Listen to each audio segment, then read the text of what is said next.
Welcome to Feminist Question Time, brought to you by Women's Declaration International, the leading global organisation defending women's sex-based rights against the threats posed by gender identity ideology.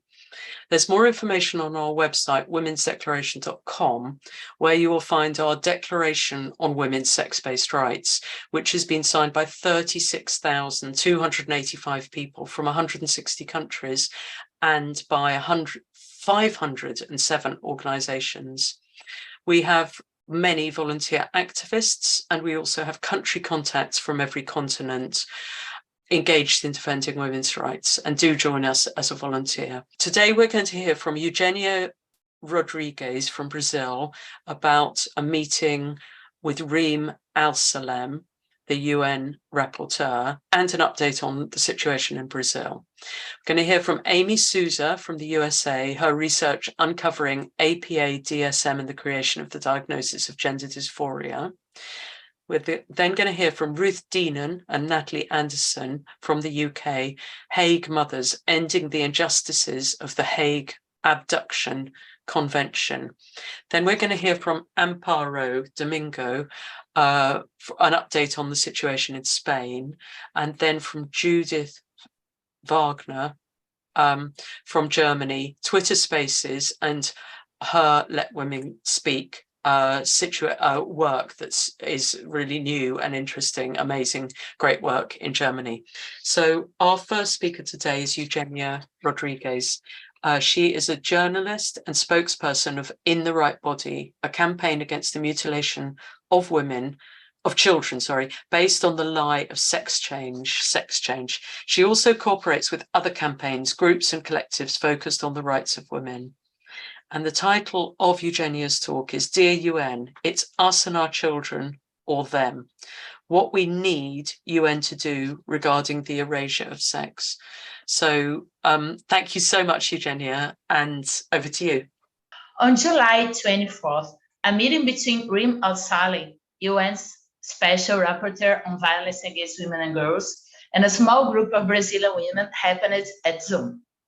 As some of you might know, the Brazilian government postponed her official visit to our country that would happen this month. Officially, the reason was the busy agenda of our government, and this wouldn't be a cancellation. But we all know the pressure upon our government from trans rights activists and their supporters, and that Reem was labeled internationally as transphobic. Plus, trans activists are aware that Brazilian collective Soma and Correnteza Feminista compiled and sent Reem more than 300 cases of coercions of attempts of silencing came from these men and their supporters, including mine. Mrs. Reem told us she asked for new time schedules from the Brazilian government, and she's waiting for the response. I was at the meeting representing In the Right Body, an organization that fights for the end of medical mutilation of children based on so-called gender, just like the Article 9 of WGI's declaration, and also raises awareness about other impacts of the legal erasure of sex. Organizations as WGI Brasil, Soma, Correnteza Feminista, Movimento Infância Plena, Sangra Coletiva, and influencers as journalist Aine Rami, whose nickname is Mama Traca, were also there. Before talking specifically about the more important points of the meeting, I'd like to thank again Mrs. Reem for the opportunity and sympathize with her delicate situation. Women in positions of power have to deal with the permanence of all forms of male violence against us and this new and unbelievable ideology called transgenderism. The idea that women and men, girls and boys are not human beings, but feelings, genders identities. We can only have a glimpse of the pressure above them. Plus, I'd like to point out her kindness and patience, and that and also thank the brave women that were there, most of them showing their faces and real names. After the usual introductions, Mrs. Reem started the meeting stating that, unlike her detractors have been saying, she is in favor of abortions, the so-called LGBTQIA+ community, including trans women, and the end of parental alienation. She insisted that her views about these issues are public and can be easily found online. And regarding the second topic, she just believed that in some cases, women born female should have the rights to separate spaces. Mrs. Ream insisted on the need of having public and honest conversations about rights based on sex and rights based on gender, and invited us to send suggestions of people and organizations in Brazil she should approach. Then we all had some minutes to speak. Due to the small time we all had, I did a brief speech. First, I stated the necessity of contacting the Conselho Federal de Medicina, the Federal Board of Physicians of Brazil. The medical mutilation of children in Brazil is not based on a law, but on a mere administrative norm, resolution number 2265 of 2019, made by this institution. I also reinforced the necessity raised by Danúbia from Movimento Infância Plena of pressing Supremo Tribunal Federal, our Supreme Court, to drop their recognition, also with no law, of a crime called transphobia, and their understanding that it should get the same penalty of racism, which is officially a crime in Brazil, punished with prison. Finally, I stated, with all due respect, the impossibility of having at the same time rights based on sex and gender identity, or any other word that erases or diminishes the reality of sex. I'm saying this not only as an activist and a person that studies these issues for a long time, but also as a woman graduated in law. I am graduated in law and journalism. And I'm sure that every lawyer that studies these issues for even some months will arrive at the same point. It's not possible. I also pointed out that acronyms such as LGBT, LGBTQ, and expressions as LGBTQ community are appropriation of the honorable fight for the rights of sexual orientation. And while sexual orientation is a fact, gender identity is merely a belief, and it shouldn't be imposed on anyone. Finally, I said that we must stop lying that people are what they clearly are not, and this is the only way to get out of the mess we're in. This said, I'd like to use this space, kindly considered by WGI, to say what I, as a spokesperson of In the Right Body, an activist for the rights of women and children, and a concerned citizen, would like the UN to know, always with all due respect to Ms. Ream and her hard work. Dear Ms. Al-Salam and UN, it's us or them. It's not possible to protect us and our children in a world where transgender is taken seriously. We cannot protect our spaces when anyone can be a woman, when the word woman doesn't mean anything, where boys are taught they are a special kind of girl, girls called trans girls. Even if we create spaces for men that call themselves transgender, transsexual, gender fluid, non-binary, agender, etc., and I'm not against this creation, we would still be charged and punished and prosecuted for the sole reason of telling the truth that they are men, which they clearly are, and will be forever, even if they castrate themselves. The same goes for women that identify as men or other labels. This is a fact. This is not a lack of respect, and any honest conversation should start by this. Sex is central in every part of our daily lives, and separated spaces are only a part of the problem, though extremely important. Sex matters to statistics, to how medicines and treatments work on our body, how some diseases show, how vaccines function. Even being on this issue for 10 years, I still get new examples of how much sex is important and how serious this erasure is. The same goes for children. We cannot protect our children when they are told they can change sex or gender, that they can choose their pronouns, that their feelings supersede reality. This is lying for them. They deserve better. Even if we outlaw these medical interventions in their bodies, as some few states of USA manage to do it, and of course we fight for this prohibition, it's not enough. Parents that live in these states are flying to California in order to take their sons and daughters to these clinics, and would fly to other countries, all because they believe that trans is real. No, it's not. The discomfort or confusion of someone with his or her body is real.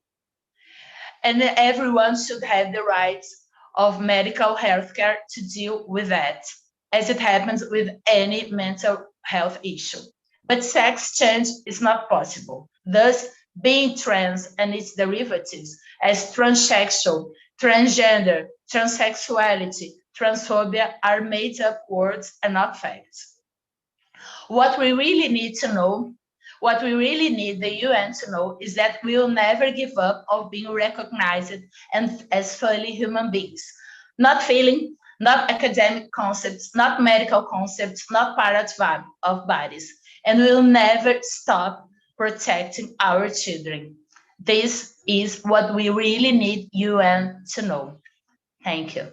How many are in your organizations, or how many in Brazil and related organizations are working like in sort of the same way as you? Besides WGI Brazil, we have many collectives here, feminist collectives, all of them radical, composed by radical feminists, or at least, women that it identifies as some way with radical feminism. So we do have many collectives here, and of course, independent women that are not in collectives. Yeah, and in terms of Brazil, how are things going? Is the Brazilian government, the new Silva, is it has he woke lefty? Although I know it's good that he's in. What's happened with that? It's been such a nightmare. And they work so quickly. This week I got there is this federal norm about healthcare, public healthcare, and it's all about destroying the binary and mutilation of children. That of course they call it transition, when of course we know that no transition exists because sex is immutable, and things are very hard for us in Brazil. And I do think that maybe this is gonna be the worst government for us in terms of sex-based rights. Trans rights activists and their supporters, they were already in the other administration of Lula, also in Dilma, and they're getting stronger and stronger. And the situation here is pretty bad. We do have at least one woman that already spoke with you, which is being formally prosecuted by transphobia. And as I said, the thing here is so surreal that we have laws of predicting crimes. Crimes here are predicted in law, as I think that in any democratic country. But this, our Supreme Court, attending to the plea of an LGBTQ activist, lawyer and activist, adopted his view that we should consider transphobia a crime, and it should receive the same penalties of racism, and the penalty of racism in Brazil is very high. So we do have a crime with no law, only based on an understanding of Supreme Court, and people are being prosecuted, formally prosecuted, or at least threatened of prosecution. In fact, I didn't have time to say, but in this meeting with RIM, I don't know how, but some women, or at least with feminine names, maybe some are even men, that were there, and the word accusing of or transphobia in the chat.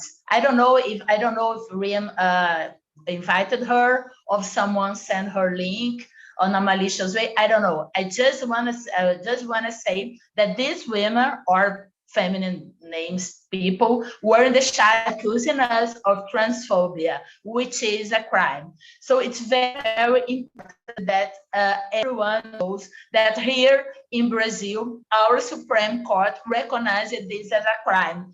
It's not a minor crime. It's a crime punished with prison. And it's very high the penalty. I mean, people can be like 20 years in the prison for saying that a man in a man. And I'd like to use this space just to say, because I know there are so many people to talk, but I'd like to say that it's pretty important that all women know that we must be independent. Our acts as women that protect women and children, we must be independent from left to right, act independent. Besides, independent of our personal view, we must act independent way, because things that left is doing for us is just horrendous. We must be more rational here. Things are such a mess in Brazil. I would not have even time for saying what they're doing for us here. Okay, great. We're going to our next speaker, which is Amy Sousa. And Amy is a women's rights activist, organizer, writer, speaker, and educator. She has a background in professional theatre and an MA in depth psychology. The focus of her work is embodiment and safeguarding. She holds workshops and classes focusing on embodiment and intuition. And thank you so much for coming, Amy. And the title of Amy's talk is Gender Dysphoria and the Engineering of the Trans Child. So thank you so much, Amy, and over to you. I want to really underscore here that just like the term transgender, the term gender dysphoria is a term that is ultimately so vague as to be utterly meaningless. So today I'm going to briefly break down the 10-page DSM-5 TR diagnosis of gender dysphoria, as well as the diagnostic criteria. I really want to show that it's not just ill-defined, but it lacks any discrete meaning. And I really think this term, gender dysphoria, is one of the last hooks. It's still trapping us in our GC arguments, and even in highly popular critical books like Abigail Schreier's Irreversible Damage, it reinforces the notion of rapid onset gender dysphoria and solidifies it rather than challenging the assumptions behind it. I really want to say that for me, what I see here is that this term, gender dysphoria, is really a social engineering device. It's used to distract, it's used to manipulate, and it's used to disguise what is actually happening to kids. It serves a depoliticizing function and creates a cultural empathy trap designed to obscure the brutality, the brutal reality of child sterilization and genital mutilation of children. So at first, we're going to look at the terms, and bear with me. I perhaps should have made a slide for these, but it was going to be my only slide. This is not really a slide-heavy presentation. So I'm just going to read through these terms so you get an idea of them. So just kind of listen. I'm going to breeze through them so we can get to the main points. So the diagnostic manual, again, it devotes an entire chapter, first of all, to gender dysphoria. There's only 22 chapters in the DSM, and one whole chapter is devoted to this. So as it defines its own terms, it defines sex and sexual as referring to biological indicators of male and female, understood to represent the context of reproductive capacity. Gender in this definition is used to denote the public, social, cultural, usually legally recognized lived role as boy, girl, man, or woman, or quote, other gender. Biological factors are seen as contributing to gender. Gender assignment refers to the assignment of male or female. This usually happens at birth based on your birth sex. Birth assigned sex is used interchangeably with birth assigned gender. Gender atypical refers to somatic features or behaviors that are not typical in individuals of the same assigned gender in a given society. Non-diagnostic terms that are used are gender nonconforming, gender variant, and gender diverse. Gender identity is seen as a category of social identity referring to an individual's identification as male, female, or some other category in between, i.e. gender fluid, or a category other than male or female, i.e. gender neutral. And finally, gender dysphoria is the marked incongruence between the gender to which they have been assigned, usually based again on the phenotypic sex at birth, and their experience / expressed gender. The discrepancy here, the incongruence, is the core component of the diagnosis. And what they look for in the diagnostic criteria is evidence about distress of this incongruence. So these are the definitions, and there's a couple of things to note here. First of all, we see there is a massive conflation of sex and gender. The underlying unspoken assumption that every human is born with a gender identity, and the notion that discomfort with sexist role projection from the culture is evidence of a disorder. So obviously, feminists have long critiqued gender as a hierarchical structure of sexist oppression. And many feminists before me, way before me, have noted that gender ideology is inherently sexist. And so the psychological diagnosis of gender dysphoria is no less sexist than gender itself. So the diagnostic criteria for child gender dysphoria reinforces these sexist stereotypes. So the criteria that I'm going to read, these are meant to be the criteria based on that they base a diagnosis of a child for. These criteria include wearing the opposite gender's clothes, playing cross-gender roles in make-believe, strong preference for toys, games, activities stereotypically engaged in by the other gender. Note that they imply there's two here. They're not just preference for the other gender's games, but a strong dislike or rejection of masculine toys, games, activities for boys, a strong dislike, rejection of feminine toys, games, activities for girls, a strong preference for playmates of the other gender, and a strong dislike of one's sexual anatomy. So first of all, that last symptom, disliking your sexual anatomy, wanting to remove your sexual anatomy, I'm not going to get into this whole conversation here, but that is a strong indicator of sexual abuse in your past. If you want to dissociate from your genitals, if a child comes to you with that, the first question should be looking into the child's history of abuse. But the rest of these criteria are really a huge display of sexist stereotypes that are now apparently being medically reinforced by enshrining these criteria in a diagnostic code. So these sexist stereotypes are now in a DSM manual, in the diagnostic manual that is used almost globally for diagnoses.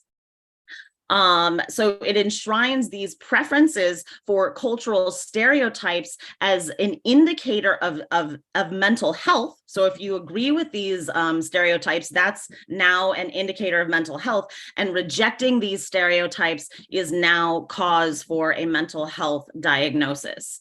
So, you know, I hope that as I open up this conversation, we will continue to have more conversations about this, because this diagnosis is extremely problematic and it's harming kids. So there are, again, other women and people who are talking about this. There is a clinical psychologist and radical feminist, Stephanie Bode. She wrote a 4Pub article, 4 Reasons to Stop Saying Gender Dysphoria. And she says that these vague and sexist stereotypes create the very symptoms that they claim to describe. She says, gender dysphoria is no less a social construction than gender is. The concept of gender dysphoria, on the one hand, focuses on distress, and on the other hand, on a story that is supposed to explain this distress, the mismatch between sex and sex role stereotypes. So this diagnosis fails to account for the fact that this distress may have another cause, another story.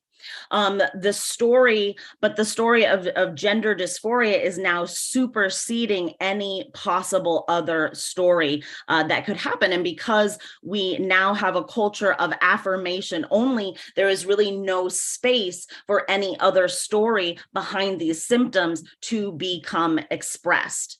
The problem for the patient is that it misdirects any potential cultural outrage at sex role enforcement into an internal loathing. So this is a huge problem. Bode also notes that using the term incongruence within the criteria suggests that everyone should fulfill a sex role.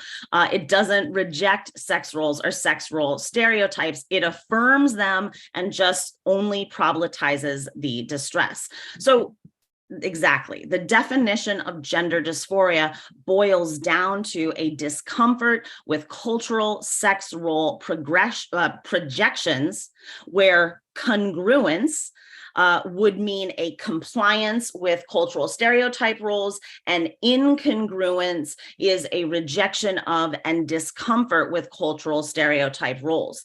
So rather than giving a child a critical analysis of a culture that uses sexist stereotypes for girls, and Sheila Jeffries in her amazing book notes that these roles are used to confine and limit behavior and justify the inferior status of girls in societies.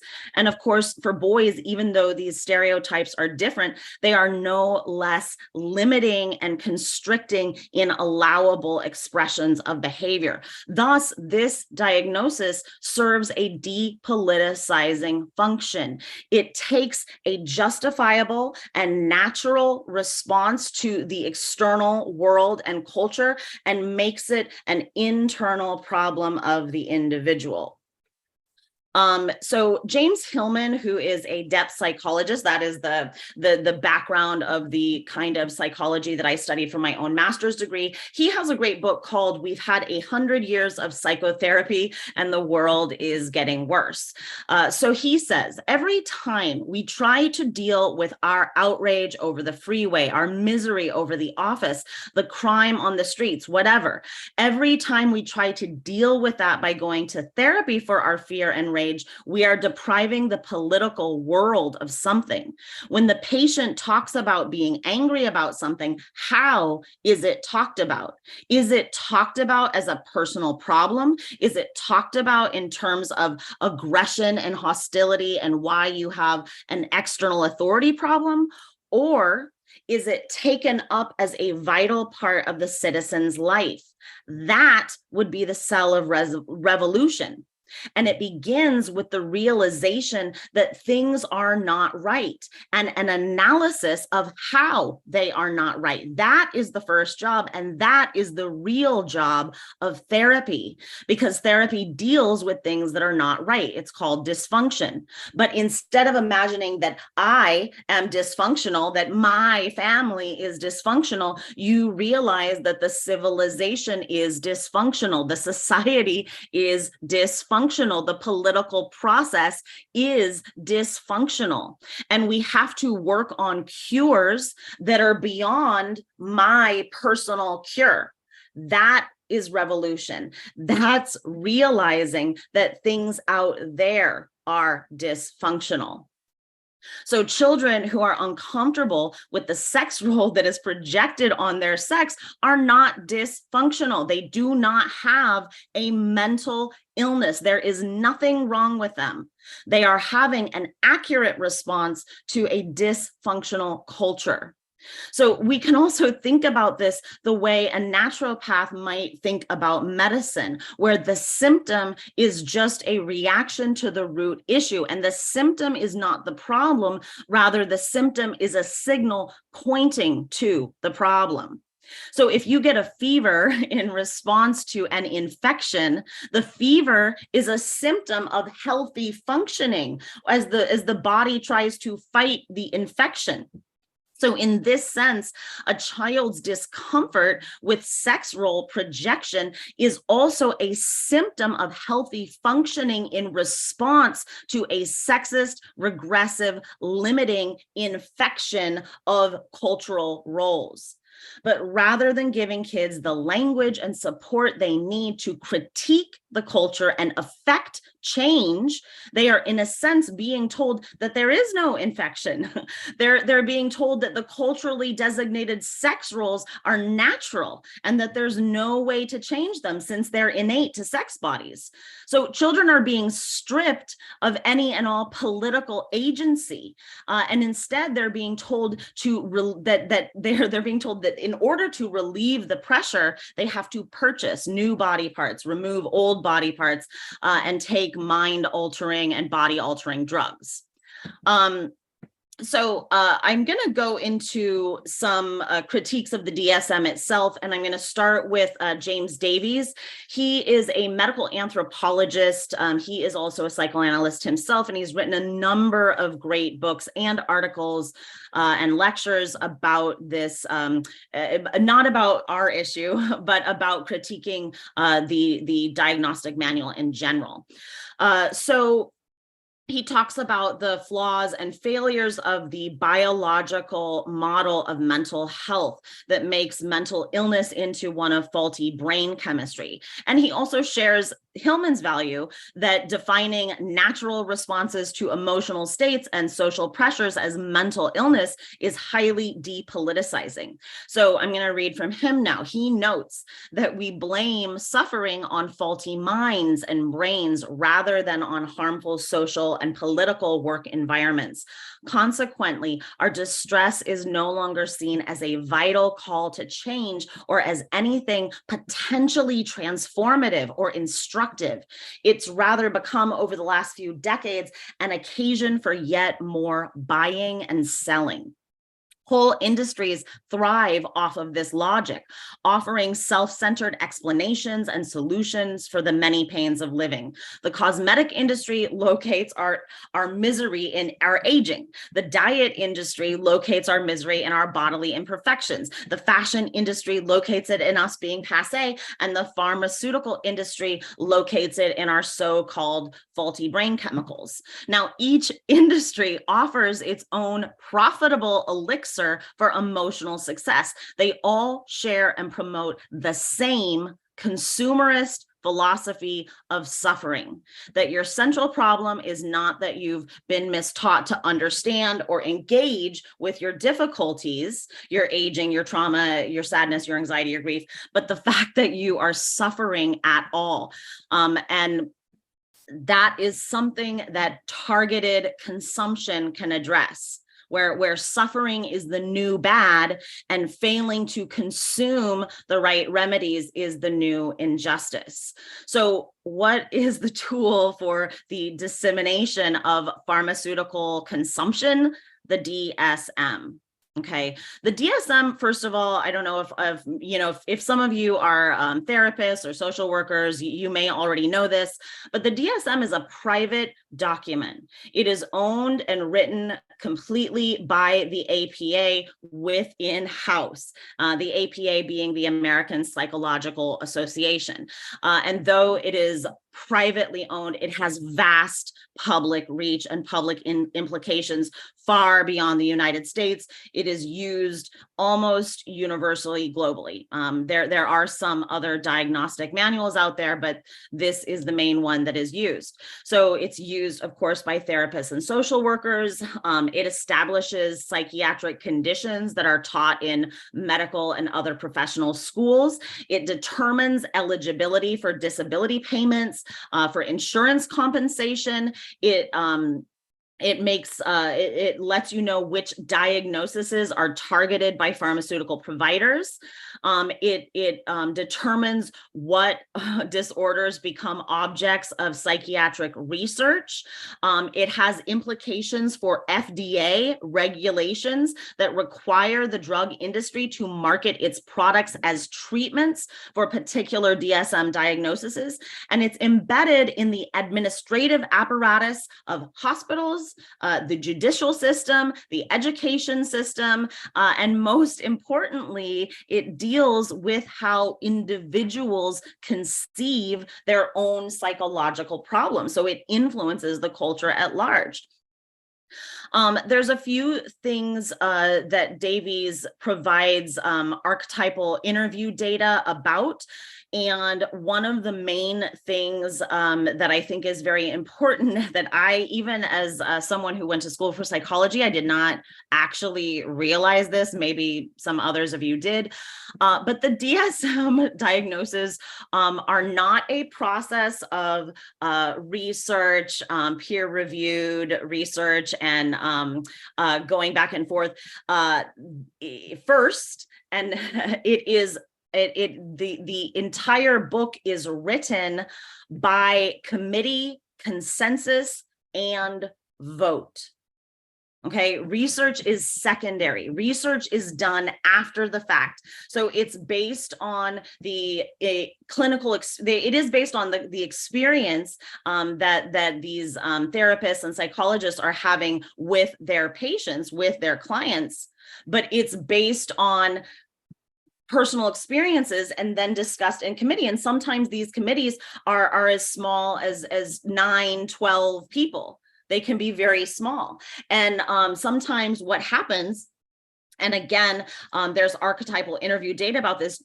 Davies talks about how sometimes they would be arguing and it ended up being the loudest voices in the room were the ones that got their diagnosis written down. So they're writing these diagnoses and they're deciding the diagnostic criteria. So they decide things like whether or not you have a major depressive disorder. They decide whether it means you've had lingering depression for 2 weeks or 5 weeks. These things are arbitrarily decided on by consensus. This should be insane to all of us.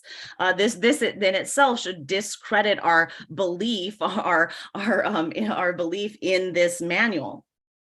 But in terms of helping you understand this voting system, I want to talk about something that I think will excite our interest a little bit more. So, of course, we know that homosexuality was previously considered a mental disorder. This lasted as far as the DSM-2. Now, it was removed in the DSM-3, and you might think, well, this was removed because new research came to light. People really we had a deeper understanding of homosexuality. No, it was voted out. Now, of course, I'm happy that homosexuality is not labeled a disorder within the DSM, but I'm not happy that it happened because of activist lobbying rather than scientific research criteria. So LGBT groups, lobbying groups, have not just been pivotal in getting homosexuality removed, but they have been pivotal in shaping the gender dysphoria diagnosis. So there's a quote from Alan Horowitz, who wrote the book, The DSM, A History of Psychiatry's Bible. He says that in response to activist concerns, the DSM-5 created a condition that they could justify reimbursement for sex reassignment surgery. So part of how this diagnosis has come into being is lobbyists who want medical reimbursement for plastic surgery and drugs. These dynamics, of course, illustrate that the diagnostic decisions depend far more on particular interests and values rather than on evidence-based standards. And ironically, some of the LGBT groups that fought the DSM-2, and they were coming from a place of being anti-diagnostic during that DSM-2 process, now have later fought to maintain gender dysphoria as a diagnosis. So they've entirely switched their own position in order to reinforce to reinforce this diagnosis. So they're no longer anti-diagnosis. Now, the real question should be, why do activists have influence over the entire mental health field? As I said, it has massive public ramifications. What other medical diagnosis is influenced by lobbyists and activists? Why do lobbyists and activists have their hand in any kind of medicine? So I want to note quickly, because I know she's already spoken here about this, but if everyone doesn't already know, Genevieve Gluck has done massive research into WPATH, and I want to again point out, so she uncovered a man, Thomas W. Johnson, retired professor of California State University, Chico. He was a formative member of the body modification fetish site, the Eunuch Archive, and his academic interests advocated for expanding the concept of gender identity to include men with sadomasochistic and even pedophilic castration fantasies. This man was also bragged about being influential in editing the DSM-5's diagnosis for gender dysphoria. So this, of course, is a conflict of interest. Davies also makes a massive critique, along with some other men like Robert Whitaker, who wrote Mad in America. There's a lot of people who make this critique, but I just want to offer it up. I'm going to kind of move through some of these critiques. There is no biological basis for the so-called mental disorders listed in the DSM. There's no blood, urine, saliva test you can do in the way you might do for like bronchitis or smallpox. And the makers of the DSM know this. The DSM-3 chair, Dr. Robert Spitzers, confided to Davies that no biological markers have been identified for any of the diagnoses within the DSM. The Alan Horowitz book, The History of the DSM, notes that 3/4 of the members of the latest DSM-5 task force had ties to drug companies. 3/4 of the writers of this had ties to drug companies. So also, pervasive drug advertisements are the most significant disseminator of information to the general public about the diagnoses within the DSM. And this is a point that I want to make. Davies makes this point. So he found out that when the DSM-5 came out in 2013, it was #1 on the Amazon bestsellers list, and it was in the top 10 of the Amazon bestseller for over 6 months. Now, no, this is a very dry diagnostic manual that costs over $100. This was a #1 bestseller, and he set out to say why. And also just to give you some of the scope, at the same time, the latest Harry Potter book was ranked at 6, and 50 Shades of Grey was ranked at 9. So why was this on the #1 list, on the #1 sellers list for so long? This is because different companies within the pharmaceutical industry buy the DSM in bulk and then distribute it for free to clinicians. And again, Robert Spitzer, who was the chair of the DSM-3, acknowledged that, quote, the pharmaceuticals were delighted with the manual's widespread medicalization of distress, as it created a vast and highly profitable market for their products. and this market is growing. Davies notes that if a child in the 70s had leukemia, they would have a 20% of survival. Now the survival rate for child leukemia is 80%, and that is a 300% improvement in the last 4 decades. And almost every area of medicine has seen these kind of improvement rates, but not so with the mental health field. So this is true. Despite 25% of the UK population being on mental health drugs and 24% of the US population being on mental health drugs, rates of unemployment due to mental health reasons has been exponentially rising. So where other fields of medicine, things are getting exponentially better, in mental health, things are apparently getting exponentially worse. And this is, of course, because the DSM is not really in the business of creating cures. It's in the business of creating new identities, of creating new patients. And we have this false notion that an antipsychotic or antidepressant is an antidote for mental illness in the same way that penicillin G is a cure for syphilis. But these are not antidotes or cure. Gender affirming care via plastic surgery and mind altering, body altering hormones is not a cure for identity issues. The DSM is in the business of making more patients, not fewer. And in the Book of Woe, Greenberg noted that when the Asperger's disorder was removed from the DSM, the APA received tens of thousands of letters about this. Why?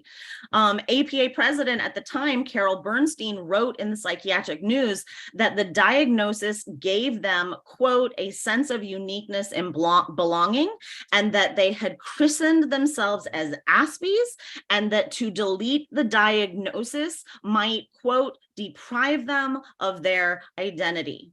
So the people, the APA and the writers of the DSM are well aware that they are creating identities that people are clinging to, and clinging to these identities creates, ultimately just as many problems as they're attempting to solve. So when a diagnosis becomes an identity, it acts as a binding force to the illness rather than wellness. So now you're clinging to illness rather than wellness, and it makes it all the more likely that you will self-envision yourself as someone who needs to stay on pharmaceutical drugs and treatments rather than not. And in the case of gender dysphoria, identifying with the diagnosis, of course, puts kids on a lifelong path of medicalization. And not only that, but the social pressure to stay with the diagnosis is fierce. And the consequences for rejecting the diagnosis are extreme. And unlike any other diagnoses like suicidal ideation disorder or anorexia nervosa, where recovery is celebrated by the surrounding community, when desisters and detransitioners realize they don't have gender dysphoria, that they are hounded, harassed, threatened, vilified, and attempts are made to silence their voices in the media. I mean, that's insane right there. We should be celebrating their health. Even the mental health field should be celebrating. Well, they've found health, they found equilibrium and wellness. I want to point out here that there is this diagnosis, gender dysphoria, is being used by groomers within this GC movement. I don't know if you all know the AGP man, Sarah Higdon. He's written for the Post Millennial. He used to own the site Trans Against Groomers. He's been a spokesperson for Gays Against Groomers, and he claims to be a GC ally. I heard him speak on a panel called Stolen Innocence, the Insidious Ideology Infecting Your Children's Education, hosted by Parents on Patrol and No Left Turn Education in Wisconsin. He told parents, while sadly shaking his head, I'm here to tell you that gender dysphoria is not curable. You have it for life.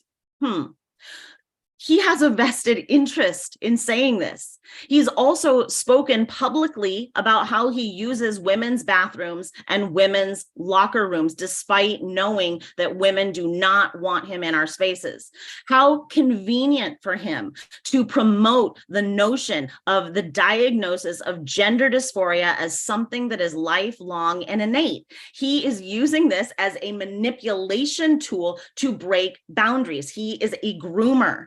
And the handy formula, just so you know, for grooming is charm, like saying the right thing in a GC space, charm plus normalization and desensitization of increasing boundary violations over time. So this man and others like him, including sometimes, not always, sometimes they get it right, sometimes they get it wrong, but orgs like Gays Against Groomers that use GC talking points as charm in order to normalize and desensitize men in women's spaces. And gender dysphoria, that diagnosis, is one of the big manipulation tools being used to normalize men in women's spaces. This is, we should not accept this. This is unacceptable. So that diagnosis is an empathy trap. And in their book called The Empathy Trap, Tim and Janet McGregor talk about the relationship between the empath, the sociopath, and the apath. Now, of course, anyone who's apathetic doesn't really care what the sociopath is doing, but the empath is the natural enemy of the sociopath, because the empath can't stand to the sight of someone else in pain. Thus, the truly diligent sociopath has to create an empathy trap to derail the empath's response. So our empathetic pain responses are natural to us. They are primary. As I always talk about in embodiment, our bodies are our primary safeguarding tool. You touch a hot pan, your body recoils. You have a fear instinct. That is your body telling you something. Our bodies alert us to danger. So when we see a child in pain, if I mention to you, hey, there are kids out there and their bodies getting cut, your natural empathetic response to a child in pain is going to come in. You're gonna have an empathetic reflex. No, we shouldn't cut children. We wince in our empathetic pain response. That is our natural response system at work. But when adults are inundated with material that tells them that there are some poor kids that really have gender dysphoria, and they really suffer this incongruence between their gender identity and their sex assigned at birth, and that they're born in the wrong body, and that their extreme distress can lead to suicide. Well, child suicide is a very good empathy trap, and it's an effective tool to invert our natural empathetic response when it comes to child genital mutilation. So the creation of the trans child who is suffering gender dysphoria is quite the empathy trap. And it's, first of all, unlikely that insurance providers were going to cough up money for extreme plastic surgeries and body-altering drugs under the DSM-3's diagnosis of transsexualism as a sexual paraphilia. And nor would Amy, sorry, I'm going to have to... Yeah, sorry. I think if you... I'm sorry. Up, no, you don't, because it's so interesting, and people have been saying, hopefully you could write this up as an article. I'm going to write it up. If you just maybe say one more thing, and then, because we have to move on. Well, I'm going to end with I'm going to say 2 more minutes. So just want to end with think of the idea of the Little Mermaid. So the Hans Christian Andersen story, she wants to be in a body that she does not possess. She cuts off her own tail. And what does she do to gain this? She sells her voice. And in the end, she's given a choice to either kill the prince or to kill herself. And we can think of this psychologically, that she's given this choice to kill the impossible dream.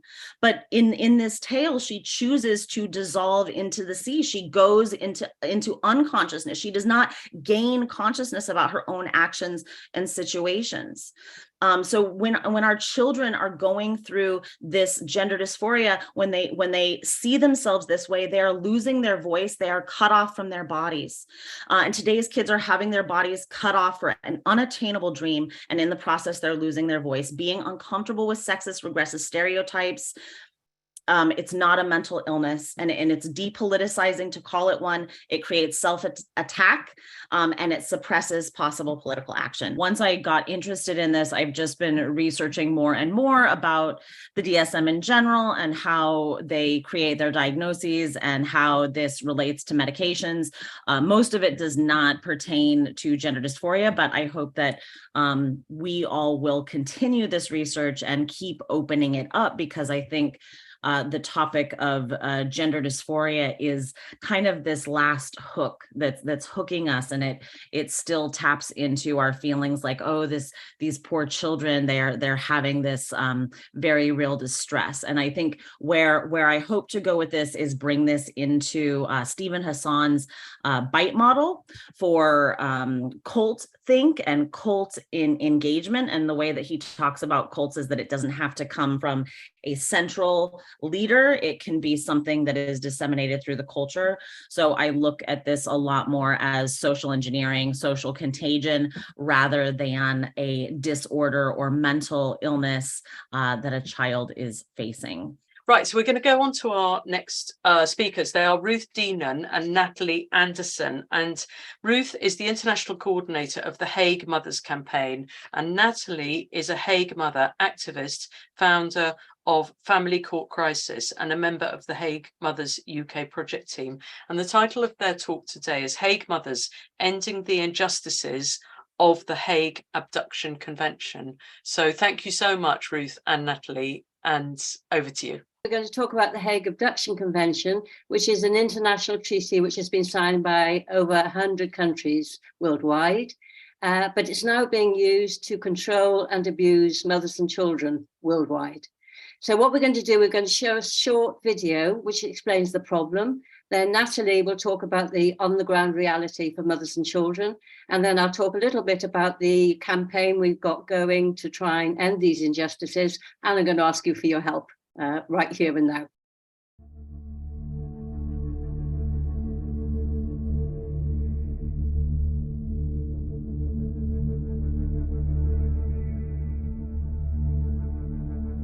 The 1980 Hague Convention on International Parental Child Abduction was designed to ensure the swift and safe return of children who are taken across international borders by one parent without the other parent's permission.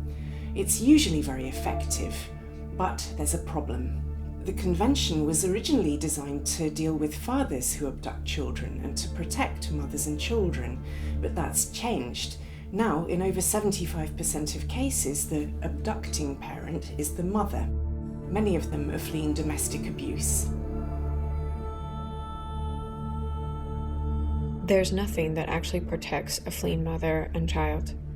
No local justice, no international justice, nothing. The convention forces children, and therefore mothers, to return to the country they have fled. Leaving an abuser is terrifying, fleeing across borders doubly so. Mothers are leaving their homes, their jobs, their friends. They're traumatized and often in fear of their lives. They try to flee to safety, and then the Hague Convention hits them. Being in court was so terrifying, so stressful that it has left me traumatized. And then they sent my sons back to the man who was beating me, raping me. Hague mothers are rarely entitled to legal aid. There are not many specialist lawyers available, and they only have a few weeks and sometimes only a few days to prepare their case. The only defence available to them is Article 13b of the Convention. The court does not have to order the return of a child if the mother can prove that there is a grave risk that returning them would expose them to physical or psychological harm or place them in an intolerable situation. But grave risk is interpreted very narrowly. Domestic abuse against the mother is rarely seen as a grave risk or intolerable situation for the child, in spite of extensive evidence to the contrary.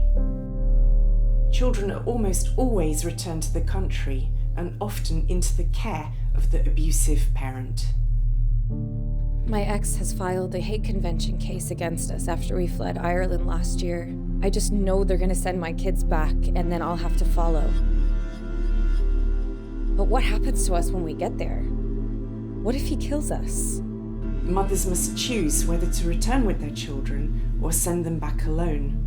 Those who do return face post-separation abuse, destitution, homelessness, isolation, and sometimes even criminal proceedings. They often have no family and no support networks, a textbook context for continued abuse. It is not in any child's best interest to grow up with a mother who is isolated or unemployed and depressed, trapped in a foreign country by an abusive ex-partner. There has never been a single day when I have felt safe or felt that my children were safe here. We, Hague Mothers, aim to end this injustice with the help of international support from lawyers, domestic violence professionals, academics, women's groups, human rights activists, child psychologists, the Hague Mothers themselves, and the general public. We call on the Hague Secretariat to recognise the grave risk and intolerable situation caused by exposure to domestic abuse. Where domestic abuse is alleged, we ask for the following amendment to the Convention. Legal aid for mothers. A rebuttable presumption of no return.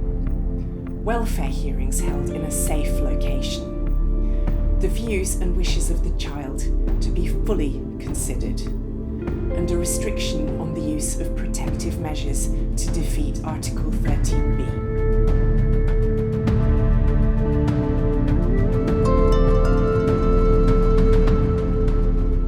We are the Hague Mothers.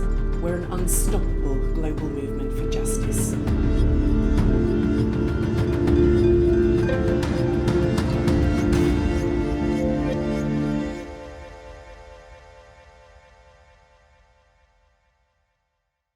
So I would like to introduce you to some real Hague Mothers. Many of these women are silenced by the secrecy of the family courts. They could be imprisoned if they speak out, which could happen to me too, actually. So this is Sarah Marie. She sought asylum with her sons in Canada because their father had tried to kill her and beat them. They were not protected by the family courts in the USA. They were not protected by Canada either. Sarah Marie was arrested with a gun to her head. She was charged in the US with felonies for abduction. She has not seen her children for 3.5 years. This is Jan Ford. She's the author of a book called The Loving Abductor. She was sent back to France from the UK to the man who had abused her. The French police told her that she and her son were not safe in France. And so she was forced to go on the run. UK law now accepts that children are the direct victims of the abuse of their mothers. However, judges in Hague cases almost never accept that. Like one of the women in the video said, you cannot argue that putting children into a situation where their mothers are controlled, abused, jobless, isolated, homeless is in their best interests. But that is the exception, the norm, and not the exception. Actually, I also wanted to say, when you force mothers and children to go on the run because you won't protect them, you put them into an extremely vulnerable situation. They cannot live normal lives at all. This is Anita Guerra. So she was in the UK with the father's consent with her children. He filed a Hague case against her, nevertheless, which is not unusual. She lost and returned to the US with her children. She was in court in a custody case within 24 hours of landing in the USA and lost custody of her children. She has not seen her children for 8 years now. Like me, she was ordered by the family court to pay maintenance for the privilege of having an abusive man bring up her children. If she goes to America, she would risk being arrested. Jane's First Nations daughter was forced out of Australia back to her abusive father in Belgium, even though the court found that this would cause an intolerable situation for this child. This 3-year-old little girl has not seen her mother for 6 months now. This decision of the court was a violation of the UN Declaration on the Rights of Indigenous Peoples. All of these cases that you see involve abuses of the UN Declaration on the Rights of the Child and other pieces of international law. But judges do not consider the international law is applicable, or the human rights law is applicable to family law cases. Bella, at the Hague Convention, was used preemptively to trap her, a British full-time mother, and her children in the USA by her wealthy ex-husband while they went through custody proceedings. The father now has sole legal and physical custody of the children. I believe that the Hague Convention is being used as a form of trafficking of mothers and children. The way that mothers and children are treated in the family courts in the USA is becoming more and more extreme. Not many people realize that there is an enormous problem with corruption in the US justice system. This is an issue that doesn't only affect family cases, and I believe that our courts in the UK and Europe are going the same way if we don't take action. This is a democracy issue which affects all of us. Anna is a US mother of 4 who relocated with her husband to Switzerland. He became violent and threatened to kill her. He returned to the USA and threatened to take custody of the children if she returns. She believed him. So she's been trapped with no help from the courts in Switzerland for 11 years. She is $1 million in debt because of all of the legal fees that she's been forced to pay, and because the US courts ordered that she must cover the private health insurance for herself and 4 children with no income. Anna believes that the lawyers and the judges who put her through this torment have enjoyed seeing her suffer. I believe Anna. This is Janelle. Her son lived with her in France. She was only in a casual relationship with his father, but nonetheless, she promoted her child's relationship with his father. But after a holiday in the UK, the British father filed a Hague case against her. She was arrested. Her child, who was, I believe, about 10 months old at the time, was taken from her. He was still breastfeeding. She was thrown into prison. She spent 3 days in prison crying her eyes out over being ripped apart from her child like that. A UK court gave custody of the child to the father. For 3 years, Janelle has only had 10 hours a week of supervised contact with her child in the UK. She's here, she is struggling to find work. And as an overseas citizen, she doesn't have access to legal aid. Her ex-husband, partner, however, is very wealthy and is able to hire a big firm of lawyers. Hazel, her ex-boyfriend, used the Hague Convention and UK court to seize the children from the United States, where she was on holiday with one of her children, and custody of both children. But her ex-partner is not the biological father. Their children were conceived by IVF from an anonymous donor. He had no parental responsibility. And one of the clauses of the Hague Convention is you must not only have parental responsibility, but you must also be exercising it. But she is now completely estranged from her children. One of them is reporting having gender dysphoria. This law firm, which you'll find online right now, is boasting publicly about being able to take children and give them to parents who are not men who are not the biological fathers. And the barrister who has this on his own webpage sits as a part-time High Court judge. Cassandra Hasanovic was stabbed to death by her ex-partner after a court ordered their return to the UK. She told the Australian court that her ex-husband had threatened to cut her up into little pieces and send her piece by piece to her family. It didn't take long after her return with her children to the UK for him to stab her in front of the children. So this is my case. I've been battling to protect my children for 7 years. My children were abducted by their father in 2016 and taken to Croatia from the UK. So this is the kind of case for which the Hague Convention was originally designed. I succeeded in securing an order for my children's return, but my ex-husband threatened that he would corrupt the courts. He is a former intelligence services official. He works as a civil servant today in the Croatian public service, and his threats came to fruition. In the context of the collapse of the rule of law, my children and I found ourselves trapped, isolated, stalked, harassed. I had no income and no support, and we were completely unprotected by the law in Croatia. I managed to get out of Croatia with my children, and I came to the UK hoping that the courts here might protect us, but they didn't. My evidence of abusive behaviour, including the abduction of my children and the failure of the Croatian authorities to protect us, were ignored. I didn't know then that this is the rule and not the exception in UK family court cases. I later found out that the judge on my case isn't even a family lawyer, and he sits on a panel of the Equalities and Human Rights Commission, but he violated our human and legal rights.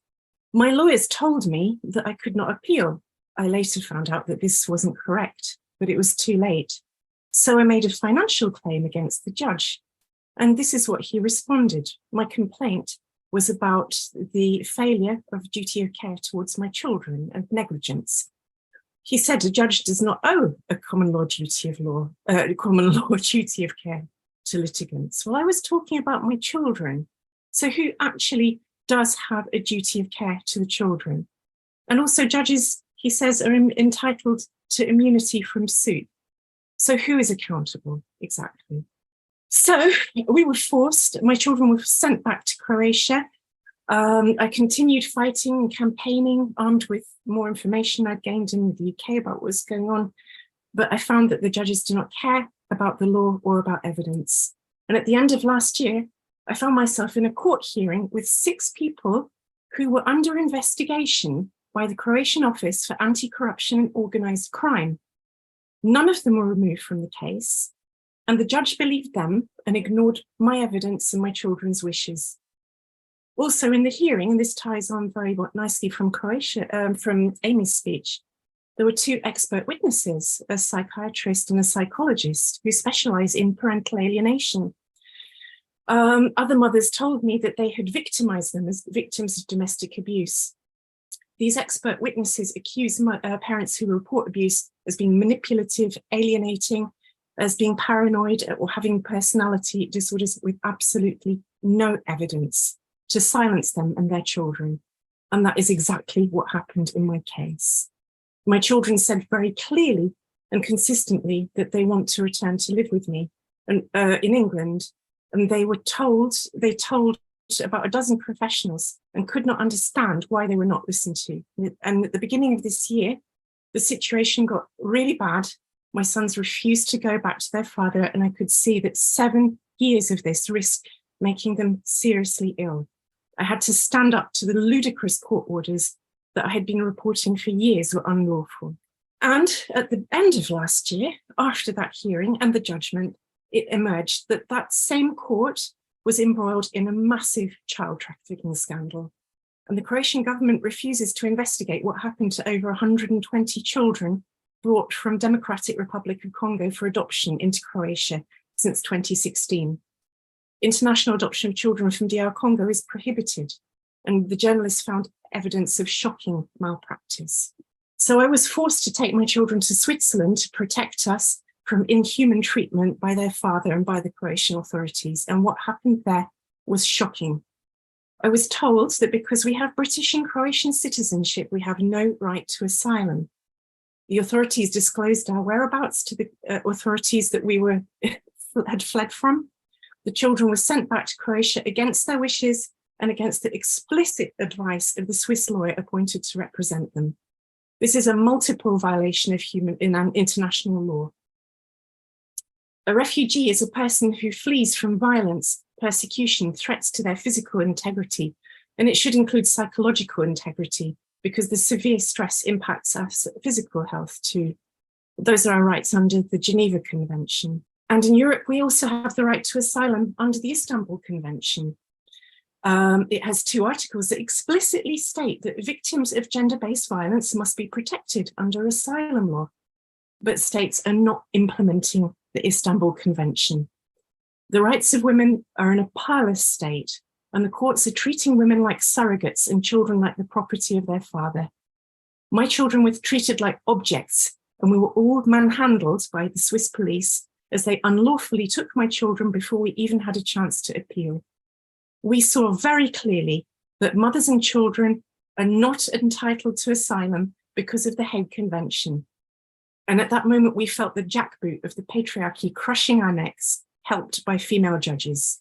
So, as the first speaker pointed out, in recent weeks, concerns about the family courts, including the Hague Convention, were raised at the UN Human Rights Council. And the Special Rapporteur for Violence Against Women has raised this as an international human rights issue with state-level responsibility. But who is going to hold the states to account? I believe this is a humanitarian crisis. There is nowhere for mothers and children who are victims of abuse to hide. So where does that leave us? My children are right now in Croatia against their will. They're asking me, Mum, are you going to appeal? As little as they can, because their father controls all of their conversations with me by phone. I am afraid to go to Croatia in case of being arrested or sectioned.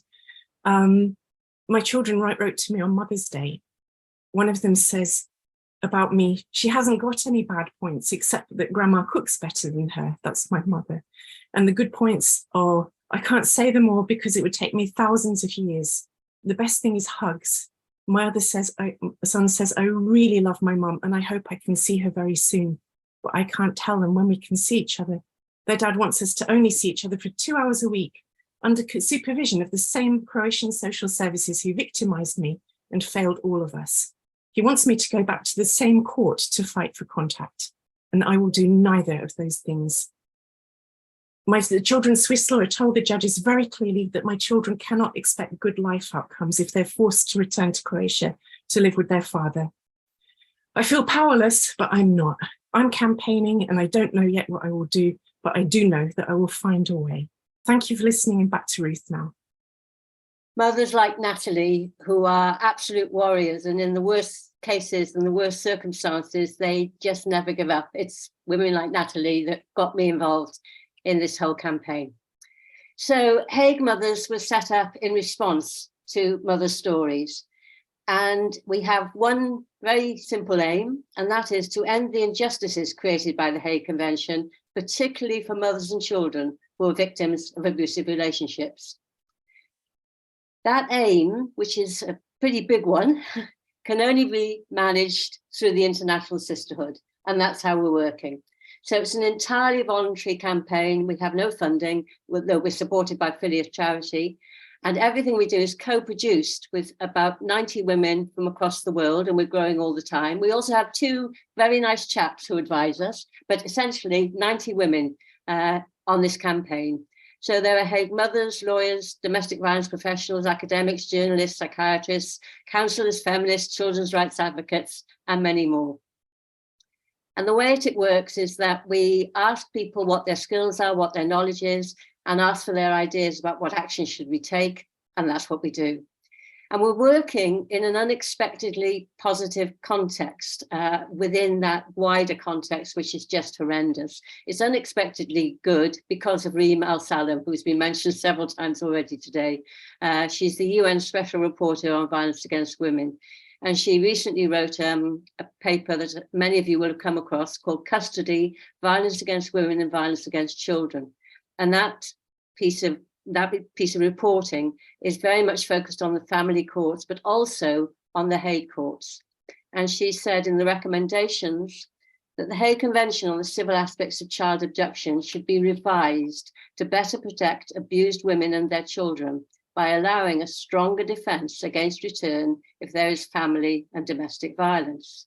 And she also says, that needs to incorporate an understanding that a child's return may compel an abuse survivor to return to violence and harm, and that courts with jurisdiction under the convention be required to consider family and domestic violence when interpreting and applying its provision. Now, this seems self-evident to us, especially after hearing those stories, but to have somebody of her seniority and her understanding and her international stature coming out and saying directly that a child's return may compel an abuse survivor to return to violence is a really significant step for us, and one we're hoping to build on. So what are we actually doing?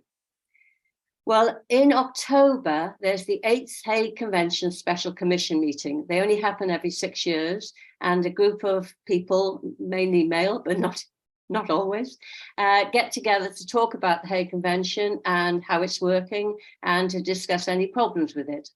It's a very conservative group of people who are not much inclined to consider problems, particularly for mothers.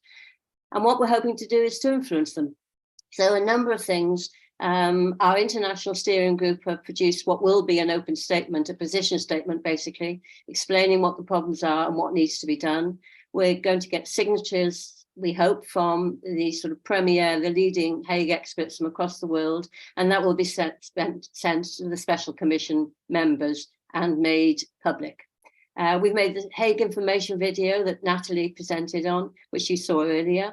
And this is very important because one of the big problems is that people don't know about the Hague. Once they know, they care, but there's very little awareness, even amongst the legal profession, and certainly not amongst mothers who are living abroad with their children.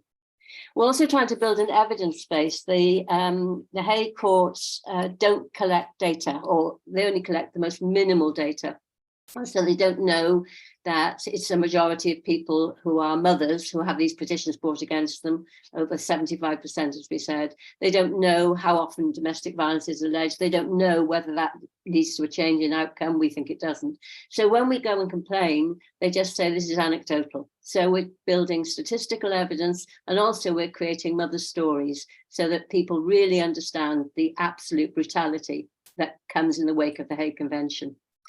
We're also hoping, as part of that, to create a Mother's Voices publication, a beautifully designed, thoughtfully edited piece of emotion, I suppose.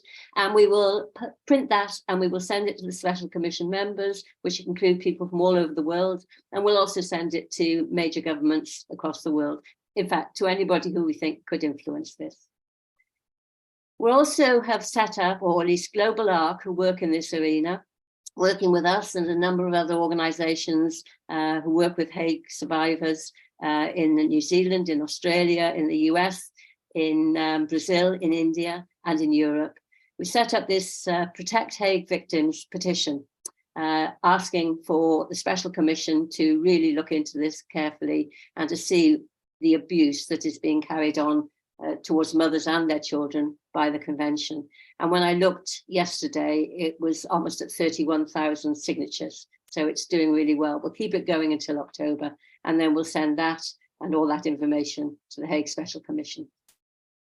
And also, as I said, it's a co-produced project. So what happens is that each country has a slightly different context for the Hague. So each country needs a slightly different set of priorities. So each country has its own group, which decides semi-autonomously what they will do and how they will work. So in Australia and New Zealand, we have the blessing of a new Attorney General who seems sincere about his desire to protect women in these circumstances. And so he has said that domestic violence, even if it's just alleged and not proven, can be considered.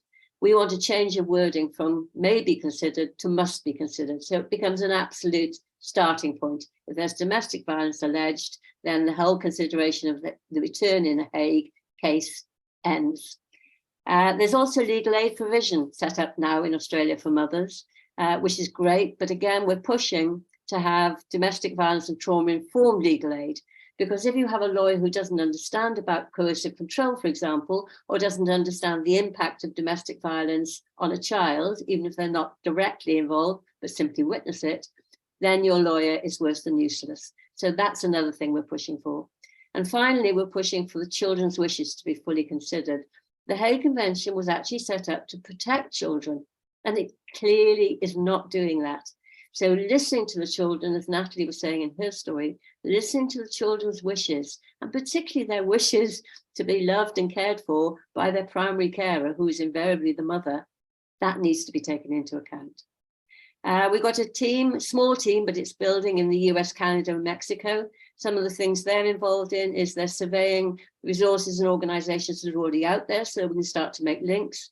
They're hoping to create a pro bono list of specialist lawyers. In America's got a real problem, because whereas most countries have a Hague bench of lawyers, of judges who are at least specialists, they may not be good, but they're specialists. In the States, there are 17,000 judges at every level who can hear a Hague case. So generally speaking, you're being heard by somebody who has no understanding of the context. So we're trying to get specialist lawyers and then starting to train up judges as well. And also our new Mexican team, which is only 2 members so far, but going to grow, they are about to run a research project looking at children's rights in relation to the Hague, which will be really, really significant, that information. In the UK, sorry, I'll speed up.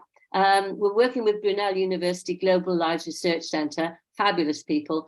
They've got a research assistant in place to look at case law and analyse it, so that we find out 120 cases in 2020 to 2023, just published cases, to find out how many of those were mothers, how many times domestic violence was alleged. And one lawyer I spoke to said in her experience, she's a Hague lawyer specialist, she said it was 100%. So that's what we're expecting.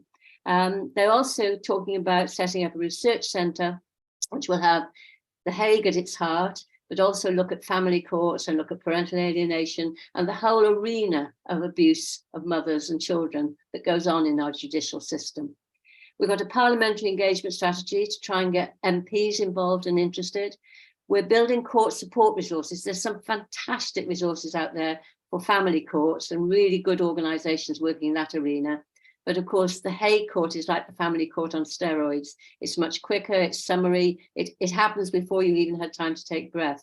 And it's international, and often you have to produce paperwork in different languages, etc. So we need slightly different resources, but we're trying to do that. And then recently, we had a co-design workshop to create a UK action plan.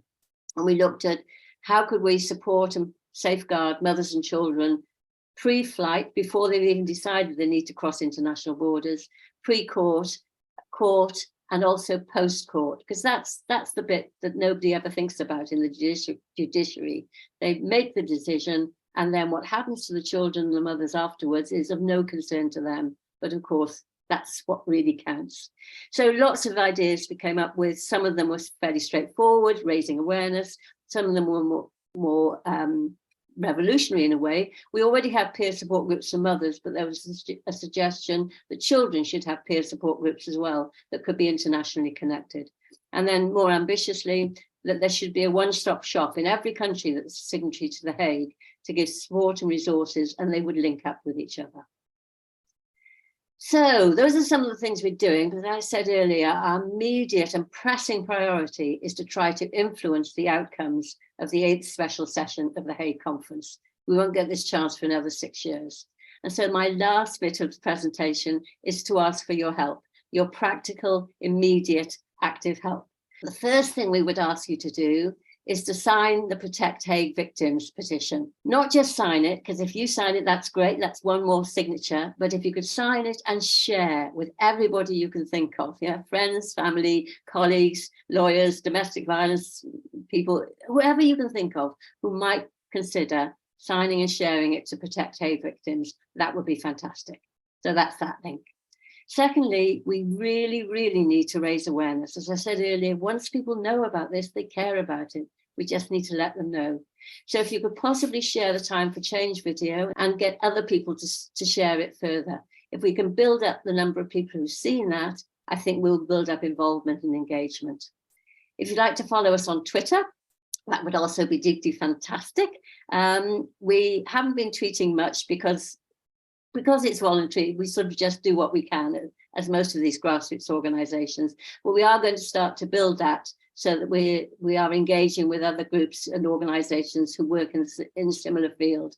So please follow us, please retweet, but also if you're part of an organization that has some sort of linkage, whether with family courts, whether with violence against women, whether with children's rights, etc., please DM me, and then we can make those connections.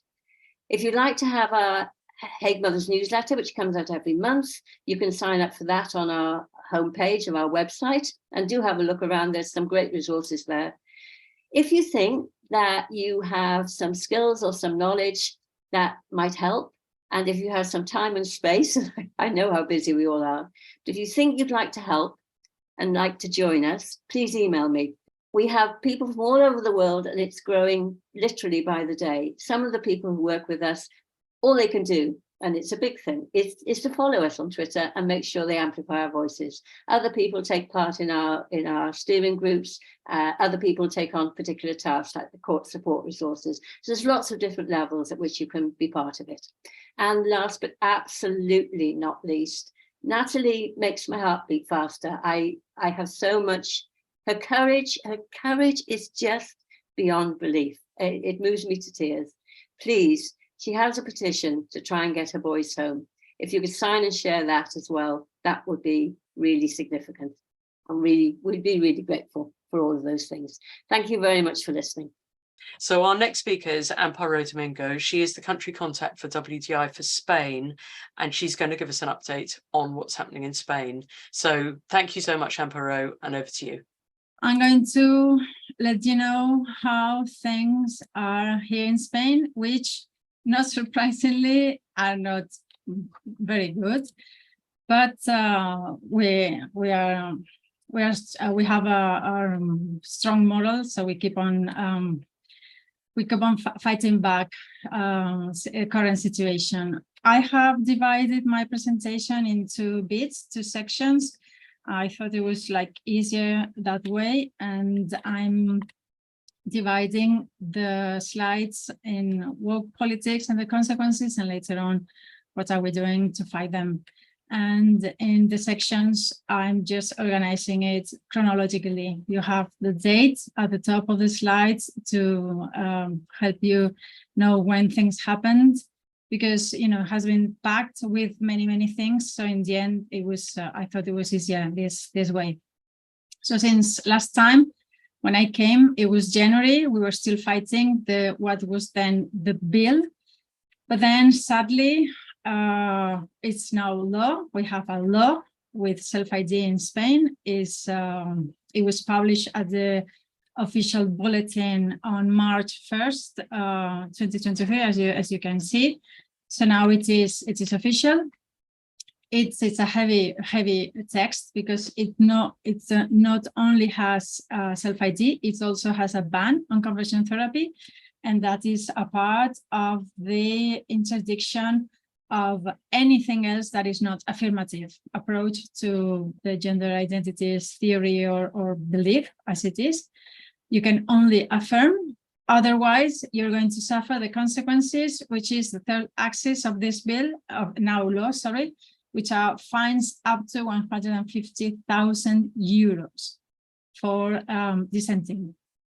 And even though self-ID is supposed to be based on the concept of depathologization, which we all know it's false, there's this section in the law that says, I have translated it for you at the bottom of the slide, that the Ministry of Health will ensure the sufficient supply of medicines used in hormonal treatments for trans persons, and will supervise their supply in order to avoid recurrent episodes of stockouts. So I didn't coordinate with Amy Sousa for her brilliant presentation before, but here we can see the long hand of the pharma lobby in the writing of this Spanish bill.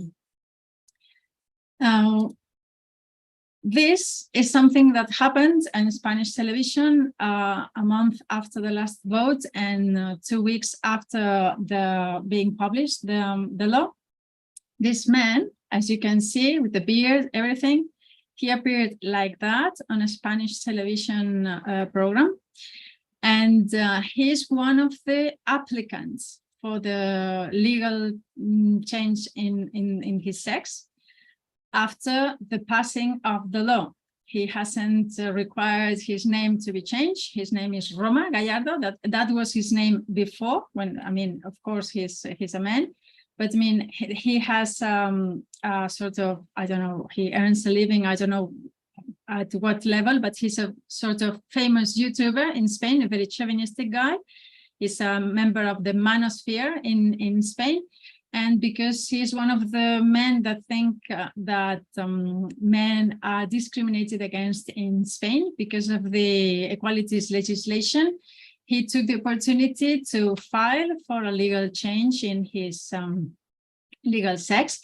And at the time of the video, at the time of the appearance at the TV program, he just had the application. That was 4 months ago. So maybe he will have now his application granted. I haven't heard anything definite from him or any other in that sense, but it won't take very much because of the wording of the bill. It was maximum for 4 months.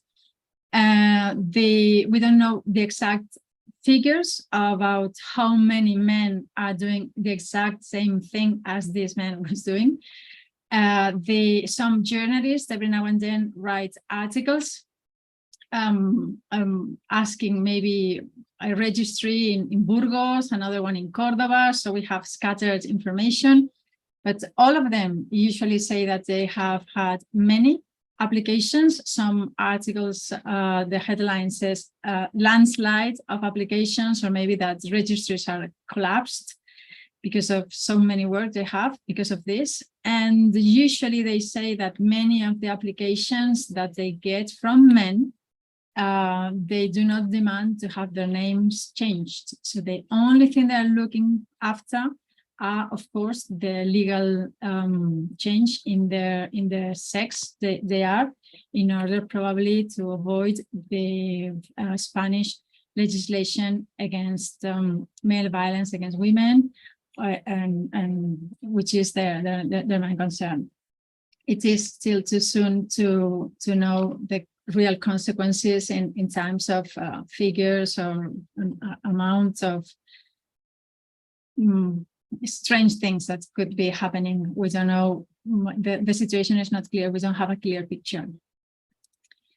And we had a very weird thing happening in Spain that we have. You might notice that we have had a very interesting year, because there was this change in our criminal code, and bestiality or zoophilia has been partially decriminalized. This was something that we knew due to social media. People were copy-pasting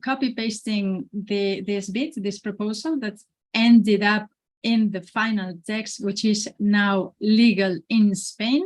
You see the top date, March 29th was the day this thing was published at the official Gazette. So this is it. Now, zoophiliac perverts will only be punished if they provoke injuries to the poor animal, and they have to take the animal to the vet for a treatment. Otherwise, it's not a crime in Spain. This made rounds in social media, as I said. The Post-Millennial, which is an outlet in Canada, here, they wrote about it. They were flabbergasted, to say the least.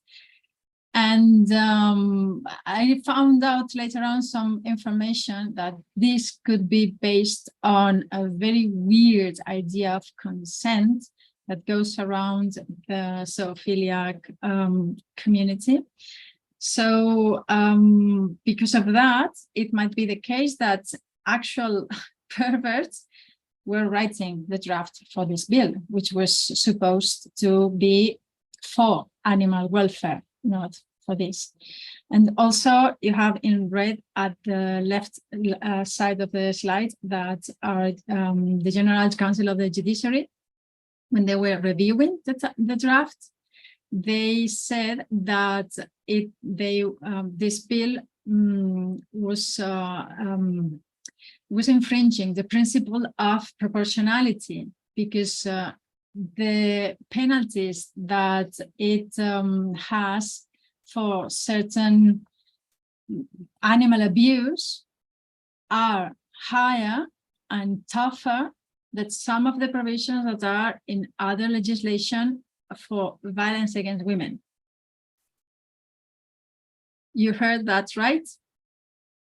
There are some provisions in Spanish law that are tougher for if you abuse an animal, that is if you abuse a woman here in Spain 2023. So that's, by the way, that's grounds for inconstitutionality, because of course our legislation should follow the principle, general principles of the rule of law. So this is the beginning of the presentation. There's more, not as shocking, but so here we arrived into May. That was March. We are arriving to May, where we had a call for elections, for local and regional elections. And I saw this video, which is very, very short, and I want you to see it as well, because I'm a bad person and I want you to suffer. I think you're watching my, sorry, you're watching my, so this.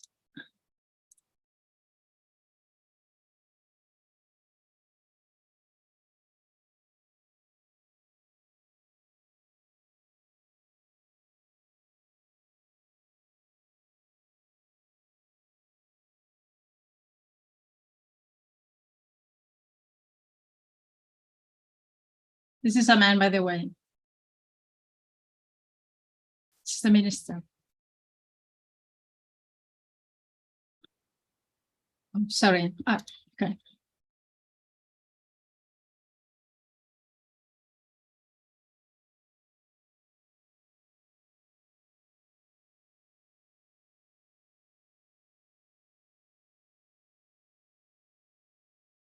So this was so odd that I thought it was fake. It was a fake thing. So I looked for more information, and then I found that at the official Twitter account, they had very similar images.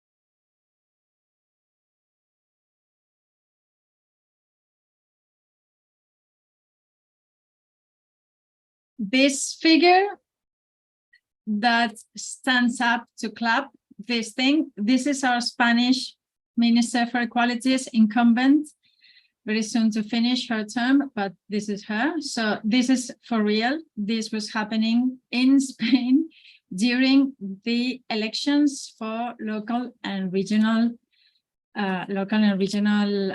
elections that happened in May. The elections were May 28th, and this was an official act or event in Madrid when they were asking for the vote for the party. And what happened?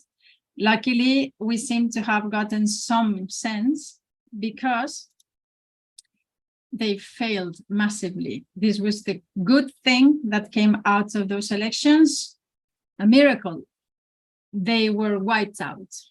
They are now politically dead. And these are three different headlines from different outlets. and you can see the wording. Podemos becomes irrelevant. They say here, electoral collapse for Podemos here. Podemos sank in the regions, but all of them use the word disappears. It disappears. So now has disappeared from the political landscape in terms of any importance it could have, because really people could not stand the sight of them. This had really unforeseeable consequences, because the next day, next day after the elections, Prime Minister, very surprisingly, he called for a snap election, because we were having the scheduled elections were next December. So we thought we were having like a sort of quiet and calm summer where we could have some rest after having been battling against self-ID for 3 years. But then we found out that the morning after, because they had got such a big slap in their face, that he called for an early election that happened last week. As you see here, the dates were July 23rd.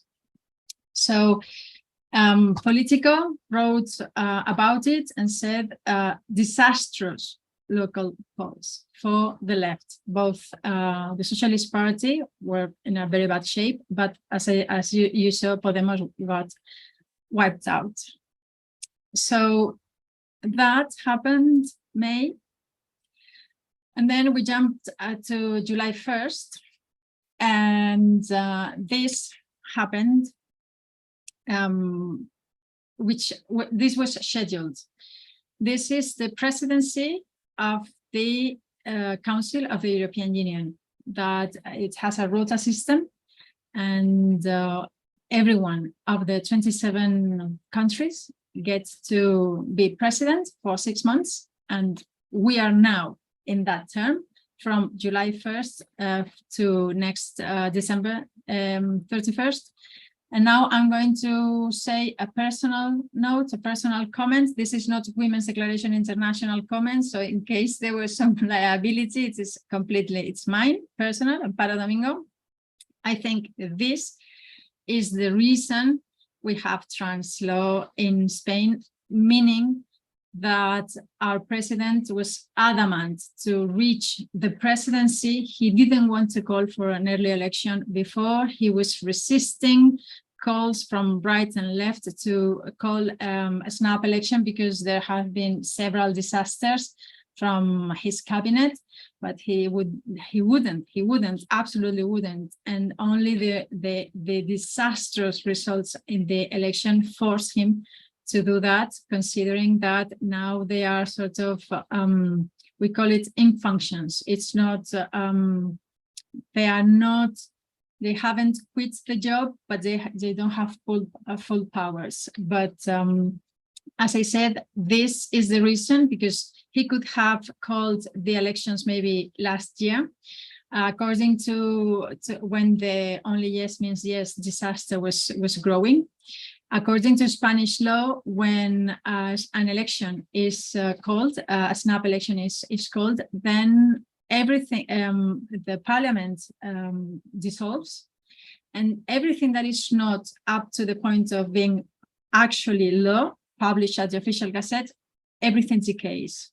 So had he called for an earlier election last year, for instance, or maybe in February, we wouldn't have trans law now being legal in Spain. So this has been the reason he really stood by Podemos, because I think, as I said, this is my personal opinion, I think he wants to launch his international career based on this semester. He wants to further his international agenda of contacts.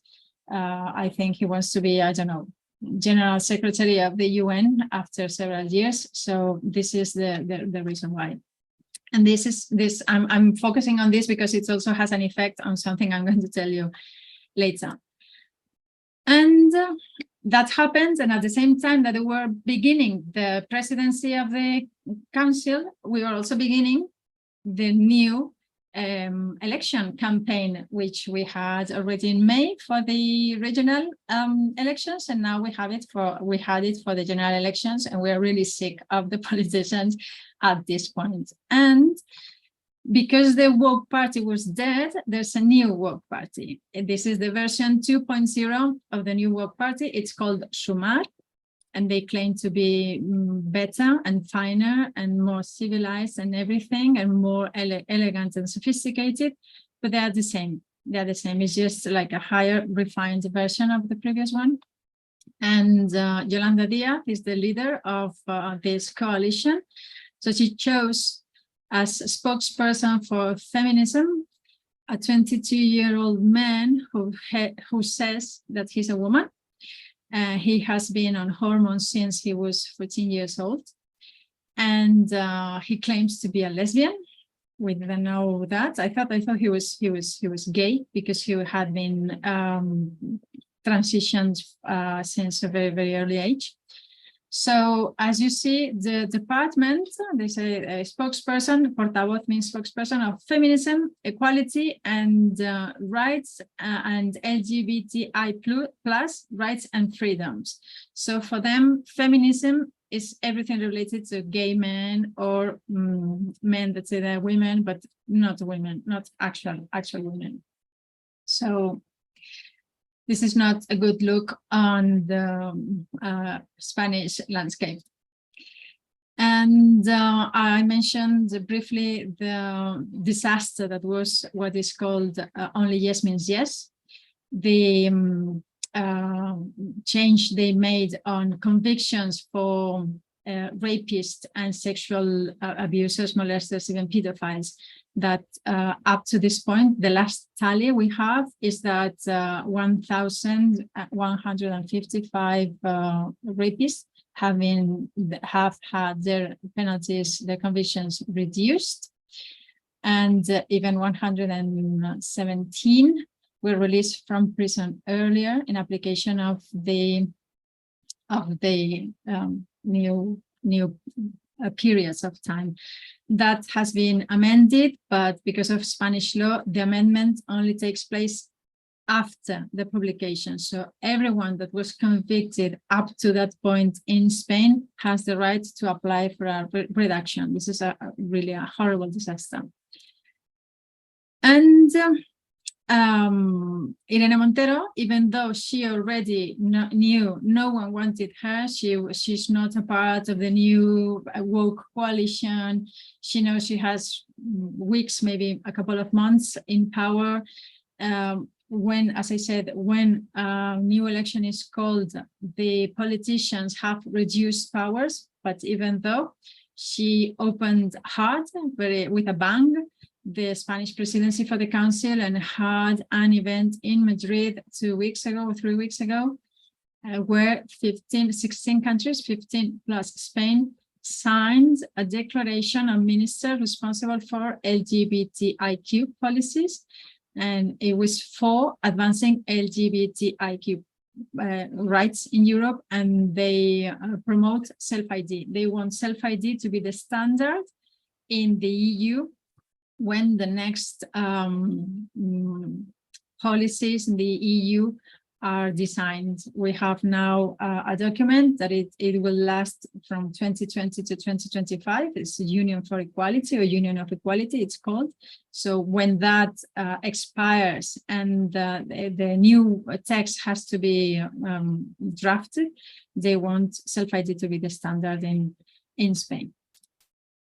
And this blonde woman is the leader of Sumar. This is Irene Montero, the current minister for equality. And this is a picture I showed you last time I was here, because this was an event in September. This both are men who say that they are women.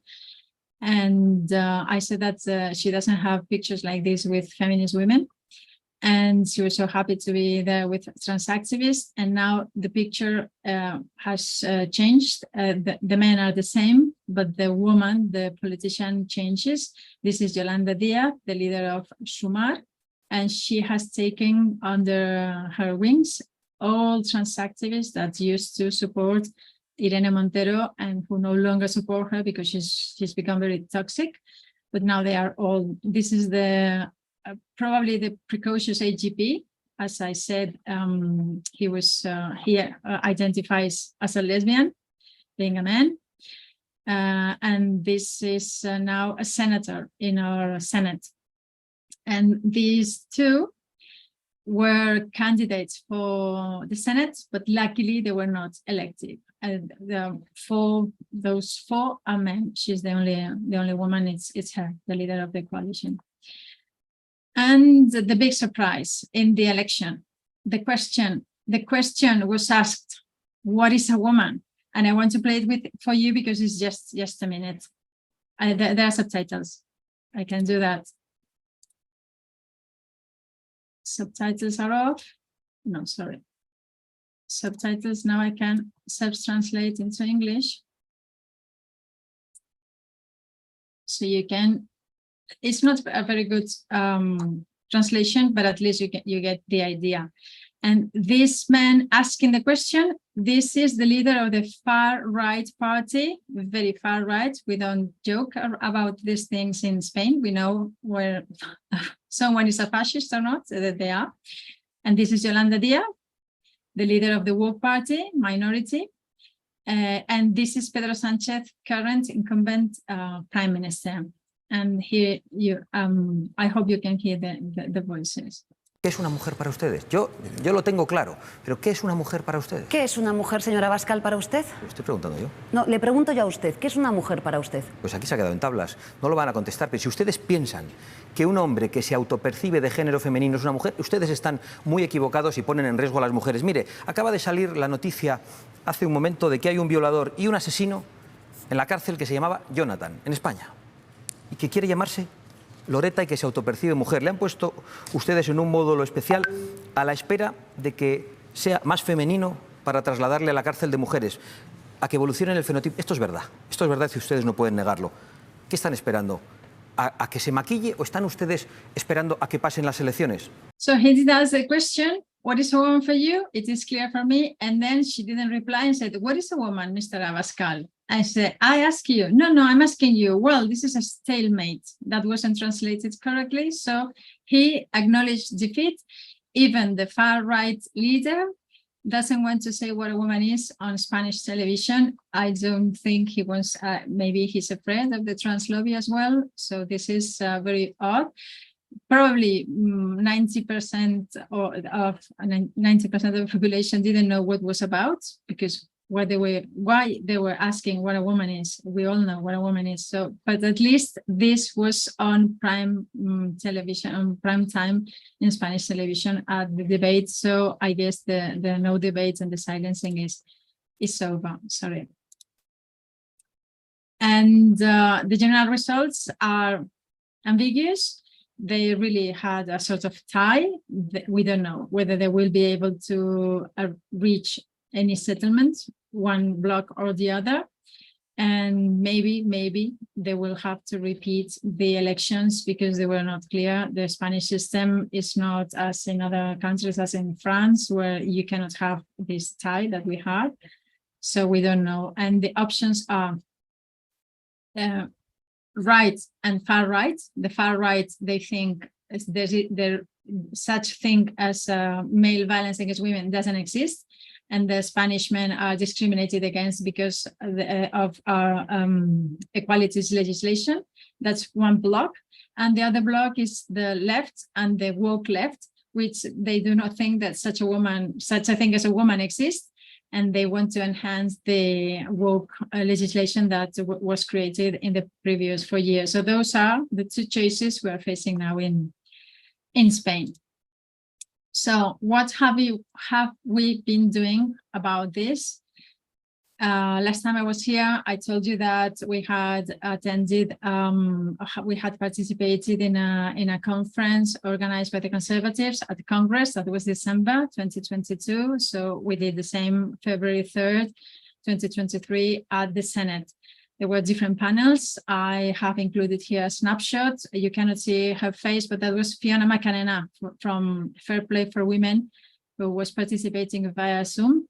And here next to me, this is Miriam Cates, Tory MP, who flew over to Madrid specifically for this event at the Senate. Also, Lucy Hunter Blackburn from Murray Blackburn Mackenzie participated via Zoom, and then of course other feminists. It was a brilliant event.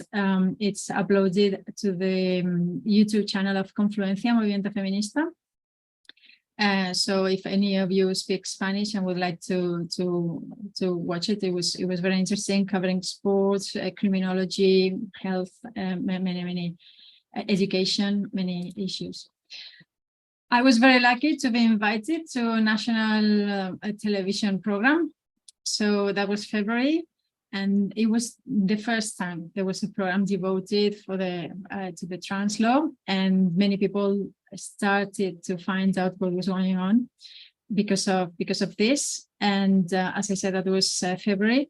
The director and conductor of the program is completely different, but we could say that he's the Spanish Joe Rogan. He's the guy that's not afraid of touching weird topics, very complicated topics, or as I said, even esoteric ones sometimes. So that's the type of journalist that doesn't hide from this topic. The others are not, don't want to touch it, even with a 10-feet pole.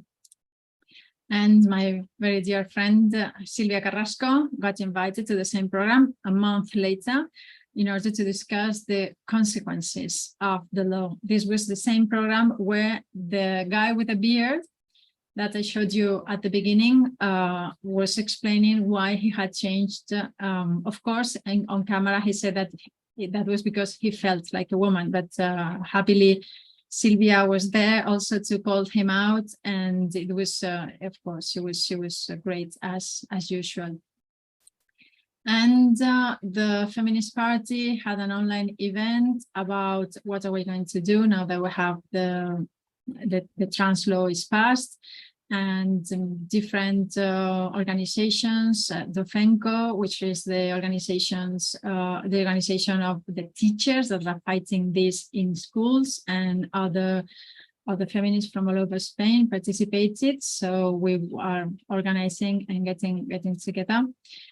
This is also a good friend, Sonia Gomez, a spokeswoman for Confluencia Movimiento Feminista. You know that this is like a joint effort, like we call it a platform, because 70 different organizations belong to Confluencia. She also was invited after the regional elections to talk about the campaign we had been running for spoiled ballot and how disappointed women were with the so-called feminist government that we had.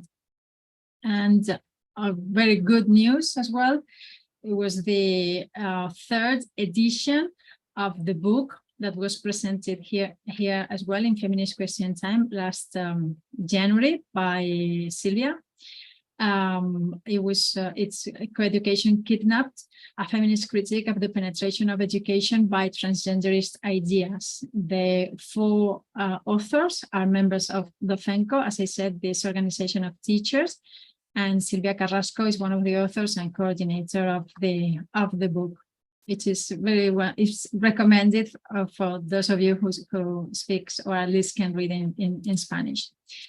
And 4 weeks ago, we had a gathering in Madrid by a new feminist party called Feminists to Congress. And we were there for a whole day with feminists from all over Spain. It was also live streamed on YouTube. And we're talking about many things, abolition of prostitution, pornography, surrogacy. There were women with disabilities. And of course, there was a panel for discussing the issue of sex and gender. And it was a very good and motivating event. So what's next after this? We have an ongoing campaign. We are calling for people to support our Repeal the Trans Law campaign.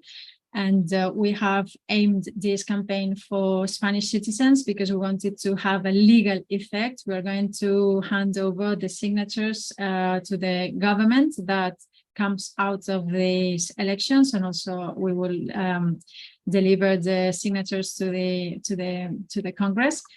And also, this is yesterday. Yesterday, Confluencia wrote to all the leaders of the political parties that have run for office in this last recent elections, and have stated that we are very disappointed with the woke policies, and that we want a feminist to run the ministry, and that we demand the abolition of prostitution and many other feminist demands. And we ask also to have meetings with them. We'll see how it goes. We have now summer ahead of us, but probably we will know more in September. So far, this is it. This is the situation. But as I said at the beginning, we keep on fighting and we won't submit. So thank you very much. We've got Judith Wagner from Germany. Judith has set up a new Twitter space, which is a form of Let Women Speak, and has a Twitter handle, L Squad Berlin, and has been very successfully active on Twitter, on social media, and is going to tell us a little bit about that. So thank you so much, Judith, for coming in. Can you tell us about what you've been doing and why you're doing it? I wanted to tell you what happened in the past. Like in 21, Twitter Spaces started, and well, as we all know, it was just after Corona, and I was a bit sick as well, so I couldn't go out. And I listened to the Twitter Spaces because I love to chat with people and I like to listen. And then I realized in the Twitter Spaces there were men and women, and the men talked over each other and they shouted at each other, and there was name calling, and the women couldn't respond, and they were, like intimidated. And I thought, oh no, I'm not having this. And then I had the idea I could start my own spaces, and I started that. I think in 21, in the end of 21, and I only accept women to talk. And I was inspired by Kelly J. King and by others here in Germany, like Rona Duve and Ina, who did Lass Frauen sprechen demonstrations. So that was picking up. And I loved that. And I thought, okay, I want to do my part, if you want. And if I can do anything, it's chat. I started those spaces, and I wanted the women to have the opportunity to talk on Twitter if they want to. I mean, it's never a safe space, we know that. Twitter spaces are like telephone conferences, maybe. Yeah. So if you're not on Twitter, you have to have an account in order to talk to other women. And so you can join spaces via link and can just listen to it, or you can be on Twitter, have your own handle, follow me, for instance, and then get the information that there is a space on, a talk, like telephone call.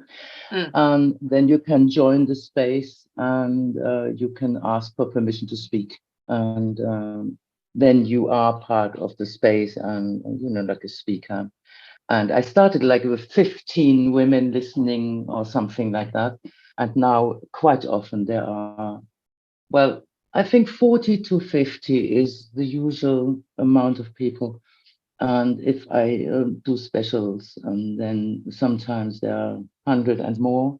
It depends on what I'm doing. Other themes, or is it similar to the Kelly J. Keane Let Women Speak, where women can talk about whatever they want? I mean, in the spaces, it develops. When we talk to each other, then the issue comes up, and then we talk about it. And, like we have got different things that we talk about, unless I do a space that is recorded and has an issue, a certain thing we want to talk about, and that carries us away as well. But there are different kinds of spaces. But the idea for me was, when I started that, I wanted women to be able to talk. And what happened was that women joined, and some of them were confused, like, oh, that this might be boring, just women. And in the end, they started their own spaces, or they started talking, and they said, "Oh my God, this is wonderful! I can talk, and people listen, and like even if women do something bad, if you want." We had this situation the other day that someone posted something horrible out of the speakers. We say, no, this is not okay. You may apologize, but you are not sanctioned or anything. You're not thrown out. If you understand what has happened, you can apologize and just be here still with us. But we all need to learn. And for me, in the spaces, it's very important that we really listen to each other, and that we don't talk over each other, and that we don't insult other women, even if we don't like what they say. And that happens quite often. Sometimes I want to leave the chat. Well, I can't do that.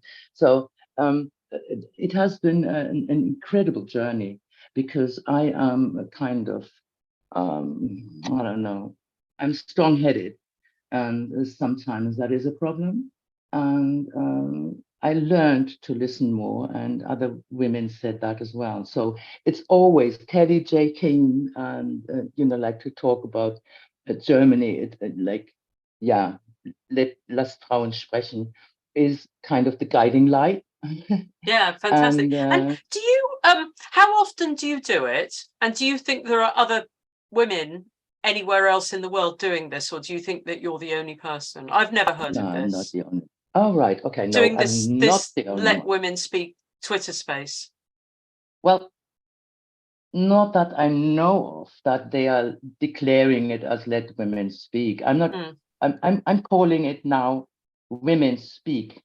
Exclamation mark, because I have developed something more that adds to it. But no, I don't know that there are women who do exactly that. That they say only women are allowed to speak. No, well, in the UK, there are sometimes there are women like Nay and Belfast or so. They sometimes do spaces just for women, and they say, no, don't want men here. And yeah, that happens, but not like I do on Thursdays. There's this Thursday talk that is a set time. Thursday evenings at 8 German time, I do my Thursday talk. And sometimes I've got an issue and a topic on, and sometimes, well, we just talk. And yesterday, I introduced now talking to Spiky, another British woman. She's online as well very often. And we started doing English spaces in order to connect with women around the world. And the last one was yesterday. That's supposed to be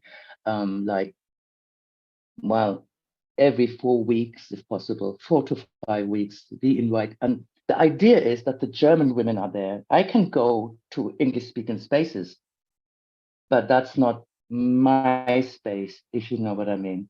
I want us Germans be more accessible, if you want, and not be the guests in some other places. I want to invite women from all over the place to talk to us to learn how we are ticking, because Germans are a bit funny, I think. And that's very nice. We've done that twice now, and it's lovely. If you are on Twitter, you write at @elswatberlin. Yeah. And then, yeah, that's it. And then if you follow me, you get the information. And of course, you can contact me via DM. The next thing is that I'm not only doing spaces, and I do them randomly as well. I'm quite often online, but the date is Thursday. But I'm there more often. You just have to watch out. The Declaration on Women's Sex-Based Rights, we're working quite a lot on this transgender, well, pretty much on how transgender ideology is undermining women's rights. But what activated you? What made you become active like this? Yeah, I'm a lesbian. And I'm turning 62 soon. And I've been, like out all my life, basically. And I hated what I was seeing. And then I withdrew because I didn't like amongst women, it's not very easy sometimes. So I withdrew. And then I came back to the, not Kelly J. Keane, but what's the other one? I'm a bit blocked. Megan Murphy. J.K. Rowling, no, Yes. J.K. Rowling bashing. Yeah. And that really piqued me because I thought, oh, is she that bad? And then I read the essay and I thought, what the heck is going on? And then I, dove into it and I thought, okay, no, this is not good. And I'm actually now, I'm absolutely against this self-ID law, and I don't want to talk about in the groups, in my spaces. I do not, or podcasts, I'm doing podcasts as well. And I'm on the street now. So I don't want to argue with women whether men can be women. I'm beyond that. I get mad if I have to argue about that. And that was one reason why I found, so I listened to the arguments against J.K. Rowling, and then I discovered Kelly J. Keane, and I've been to Vienna as well. So I really like her. I like the way she does things. I mean, I don't agree with everything she does or says, but she's basically someone who has a strong agenda and is very clear, very focused on women. And I love about her that she understands that there are lesbians and that we as lesbians have got special needs, if you want, and that we want to be mentioned. And she's one of those who does that, and I appreciate her for that. So that is my inspiration. This kind of I'm focusing on women, period. And I'm not even doing lesbian politics. It's no. We are defending, at the moment, we're defending women's rights, children's rights, and our democracies, basically. I mean, people don't want to talk about it, but it's our democracies at stake. Have you had a problem with men who say that they're women trying to join this women's space? And have you had a problem with Twitter trying to say you're being trans exclusionary? Well, let's put it that way. I got blocked. My first account got banned, and I'm still trying to get it back, but it's gone. That's why I had introduced a breakfast club for women from 10 to 12 on Saturdays, and it's still running because I passed it on to two other women who are, like doing that ever since then, like for more than 1.5 years. That's running now. So yes, I've been cancelled, and at the moment I will have to go behind the lock because apparently they are trying to get feminists who speak out. They try to get them off the platform. Somehow they are scared of me. I don't even get, I mean, I am so active. The right wingers, I chuck them out immediately. Men who talk rubbish, I chuck them out, I block them. The others I block anyway because I'm not having their stupidness. And apparently I'm under the radar at the moment, even, well, maybe that may change when we're now going on the street and doing Let Women Speak. I mean, women speak out there on the street, but no dick pics, nothing. I'm not on their radar, so I'm very, very lucky. And I hope that stays like that. Yeah, brilliant. I'm doing what's it called, podcasts, and I talk to any women any woman who wants to talk to me, because I want Let Women Speak. That's the idea. Women can speak, and if they want to talk, they can do that, and they can talk about whatever they want.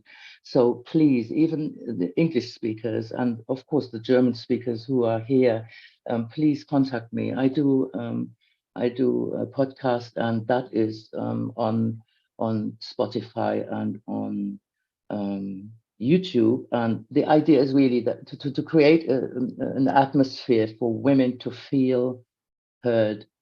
And that's what drives me. And I'm not polishing it up to be digestible. The podcasts are as they are. And yeah, I invite you all to listen to them and make your own opinion about it. But please speak and please send them outside our bubble, because I want to reach women who are not in the bubble. The women in the bubble get to know me. They know it anyway. But I want to get out of it, because there are so many people who are not informed about what's happening. And on the 12th of August, we will do our second Women Speak event in Berlin. And we've got a bit of music, we've got a nice sound, and we do Instagram live stream. So every woman who wants to attend, and either virtually because she can't be there, or who wants to speak there live, please, you're welcome, ever so welcome to come. You can talk about anything. We're absolutely open for that. And listening to women speaking whatever they want to say doesn't include that I have to be okay with what is said, and that we don't probably say, like if it's something obnoxious, that you don't say, okay, this is really a weird stance, and that you get challenged. But generally speaking, I want all women to be able to say the things they want to talk about.